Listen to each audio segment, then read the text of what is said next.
A local pastor's kid, David Ellis, grew up and moved to New York to be an artist.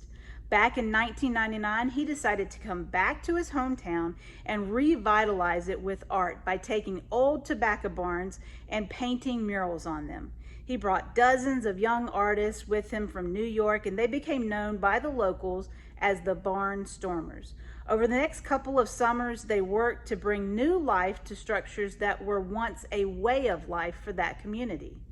Now, after 22 years, if you stop by one of the antique stores there in Cameron and ask about the Barnstormer murals, they will hand you a map of where they all once were and give you a little disclaimer that they're not the same today as they were 20 years ago.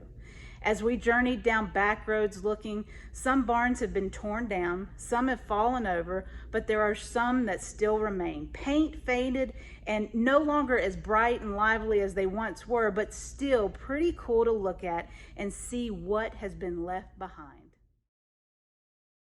These barns remind me of how our walk with Christ can be, full of excitement and life, and then we'll go through a season of what seems like decay and destruction, followed by a season of revitalization, a desire to be closer to God and live better.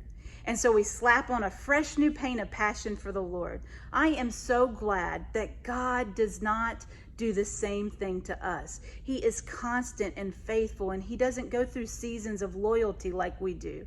In fact, in the book of Lamentations, it says that his steadfast love never ceases. His mercies never end.